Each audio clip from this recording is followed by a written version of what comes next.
जमुआ के विधायक केदार हाजरा ने शुक्रवार को हीरोडी थाना क्षेत्र के खांडीडी में मुख्यमंत्री ग्राम सड़क योजना से स्वीकृत सड़क का शिलान्यास विधिवत पूजा अर्चना कर व नारियल फोड़कर किया। इस दौरान जनसभा को संबोधित करते हुए केदार हाजरा ने कहा कि केंद्र सरकार ने पहली कैबिनेट बैठक में किसानों के फसलों का एमएसपी बढ़ाकर बड़ी सौगात दी है। कहा कि राज्य में भी डबल इंजन की सरकार बनाकर ज्यादा से ज्यादा विकास योजनाओं को धरातल पर उतारा जाएगा।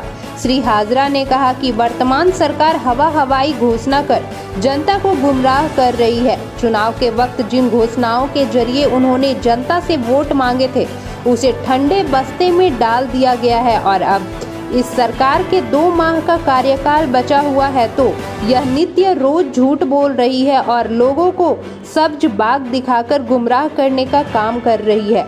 उन्होंने कहा कि जनता इस सरकार को आने वाले चुनाव में सबक सिखाएगी। भारत माता की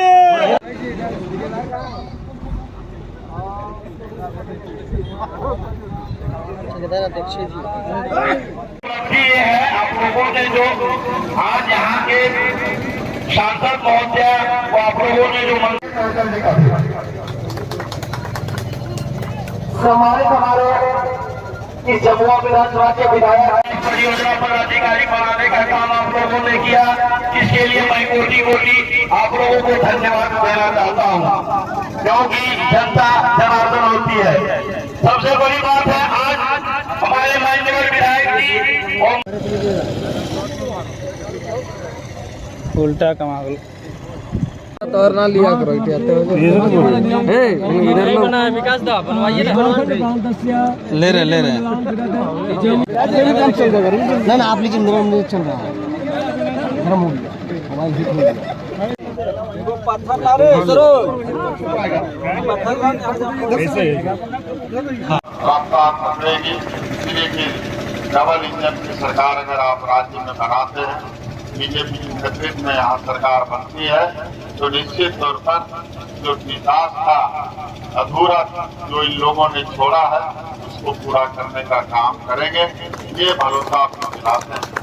अभी आप देखे होंगे कि इन्होंने जितने वादा किया एक भी वादे को पूरा नहीं किया, चाहे अनुबंध कर्मी को परमानेंट करने का बात हो, चाहे वो आंगनबाड़ी सेविका का बात हो, भारत मिशन का बात हो, पारा मेडिकल का बात हो, जल सहिया का बात हो, पोषण शक्ति का बात हो, इन सारे चीजों को इन्होंने झूठे वादे के कारण सत्ता में आया, एक भी वादा पूरा करने का काम हेमंत सोरेन के पार्ट 2 चंपाई सोरेन के द्वारा इन्होंने अभी कहा जिन्होंने वादा किया काम करने का हम नहीं किया। अभी इनका चंपाई सोरेन ने कहा कि 25 वर्ष से लेकर के 49 वर्ष की महिलाओं को 1,000 रुपया में खाते में देने का काम कर एक प्रलोभन का रास्ता भी ढूंढने का प्रयास करना। इसलिए ऐसे वादा खिलाफी सरकार की बातों को, इनके नाकामी को गांव तक पहुंचाना पड़ेगा, इनके पोल खोलना होगा और जनता, झारखंड की जनता ने ये समझा है कि ये सरकार ठगों की सरकार है, ठगों का गठबंधन की सरकार है। अभी आपको मैं एक जेल में संदिग्ध अवस्था में मृत्यु हुआ। आप समझ सकते हैं कि बंदी भी यहाँ सुरक्षित नहीं है, बंदी का भी जेल में रहस्यमय ढंग से मौत हो जाता है और ये सरकार के कान में जू तक नहीं रेंगता। उसके पदाधिकारियों पर जांच तक का भी किसी मंत्री ने घोषणा नहीं किया। तो निश्चित तौर पर आप इससे अंदाज लगा सकते हैं कि इस राज्य में क्या हो। तो इसलिए इस भ्रष्टाचार सरकार से मुक्ति चाहते हैं, राज्य को मुक्ति दिलाना चाहते हैं।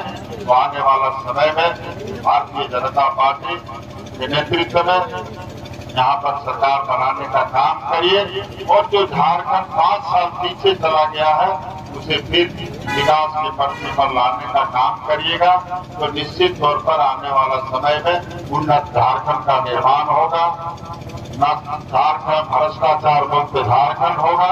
निश्चित तौर पर आज के अवसर पर बहुत ही न करने की आवश्यकता है। जो चीजें हो रही है वो जनता देख रही है और हमको उसको सिर्फ जनता तक ले जाना है। अभी कई महत्वपूर्ण निर्णय भारत सरकार लेने वाली है और उन चीजों को हम मोदी जी के नेतृत्व में जो काम हुआ है उसको घर घर तक पहुंचाने का काम करेंगे। तो निश्चित तौर पर भारतीय जनता पार्टी के प्रति लोगों का जो विश्वास है आगे भी रहेगा और आने वाला समय में फिर से यहाँ भारतीय जनता पार्टी की सरकार बनेगी। यही आशा और विश्वास के साथ एक बार चंबा के जनता को, यहाँ के सभी कार्यकर्ताओं को हृदय से अभिनंदन और आभार व्यक्त करते हुए अपनी वाणी को विराम देते हैं। बहुत बहुत धन्यवाद।